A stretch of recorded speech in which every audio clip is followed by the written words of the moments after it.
Hello friends, good morning. അപ്പോൾ ഇന്നത്തെ special എന്ന് പറഞ്ഞാൽ മീൻ തലക്കറിയാണ്. അപ്പം നല്ല വാളമീൻ്റെ തല ഇന്നലെ ഞാൻ വാങ്ങിയിട്ടുണ്ട്. അപ്പോൾ അത് നമുക്ക് നന്നായിട്ടൊന്ന് മുളകിട്ട് വറ്റിക്കാം. എല്ലാ മീൻകറിക്കും വേണ്ട പോലെ സാധനങ്ങൾ വേണം. ചീരുള്ളി, വെളുത്തുള്ളി, ഇഞ്ചി, പച്ചമുളക്, കരിവേപ്പ്, തക്കാളി.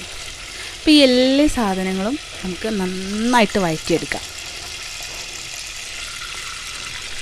ആദ്യം നമുക്ക് ചീരുള്ളി, പച്ചമുളക്, വെളുത്തുള്ളി, ഇഞ്ചി ഇട്ട് കൊടുക്കാം. കൂടെ കുറച്ച് കരിവേപ്പിൻ്റെ ഇല ഇട്ട് കൊടുക്കാം.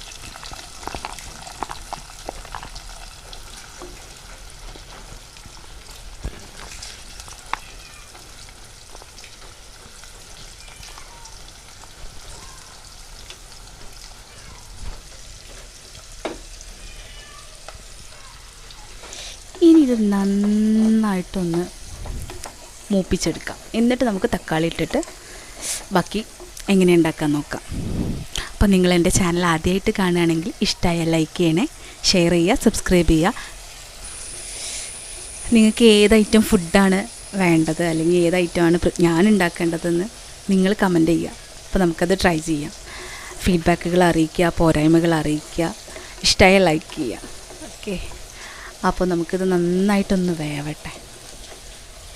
ഇതിൽ വലിയുള്ളി ഉപയോഗിച്ചിട്ടില്ല, ചീരുള്ളി മാത്രമാണ്. ചീരുള്ളി, വെളുത്തുള്ളി, ഇഞ്ചി ചെറിയൊരു പീസ് മാത്രം മതി.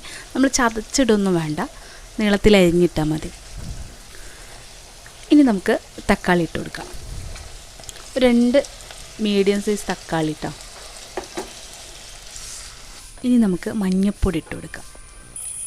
ഇനി നമുക്ക് മുളകും പൊടി ഇട്ട് കൊടുക്കാം. ഇത് വെളിച്ചെണ്ണയ്ക്ക് ഇടുന്ന നന്നായിട്ടൊരു ബ്ലാക്ക് കളറാവണം. അവിടെയാണ് നമ്മളെ കറിൻ്റെ ടേസ്റ്റ് വരുന്നത്. അപ്പോൾ നമുക്കത് വരെ ഒന്ന് ഇളക്കി കൊടുക്കാം. ചിലർ ചോദിക്കും, നിങ്ങൾ മല്ലിപ്പൊടി ഇടാറില്ലെന്ന്. നമ്മൾ മീൻകറി മുളകിട്ട് വെക്കുമ്പോൾ മല്ലിപ്പൊടി ഉപയോഗിക്കില്ല. മല്ലിപ്പൊടി നമ്മൾ തേങ്ങ അരച്ച കറി ഉണ്ടല്ലോ, ചിക്കൻ കറി, അതൊക്കെ ഞാൻ ഉപയോഗിക്കലുള്ളൂ കേട്ടോ. ഇനി നമുക്കിതിൽ പുളിവെള്ളം പിഴിഞ്ഞ് കൊടുക്കാം. നമ്മൾ പുളിവെള്ളം പിഴിഞ്ഞ് കൊടുത്തിട്ടുണ്ട്. ഇനി നമുക്കിതിലേക്ക് സാധാ വെള്ളം ഒഴിച്ച് കൊടുക്കണം. കാരണം അത് നന്നായിട്ട് തിളയ്ക്കണം. അപ്പോൾ ഇത് പുളിവെള്ളം മാത്രമാകുമ്പോൾ ഭയങ്കരമായിട്ട് പുളി. വലിയൊരു വെള്ളത്തിൽ ആവശ്യത്തിന് ഉപ്പൊക്കെ നോക്കിയിട്ട് നന്നായിട്ട് തിളച്ചിട്ട് നമുക്ക് മീനിൻ്റെ തല ഇട്ട് കൊടുക്കാം.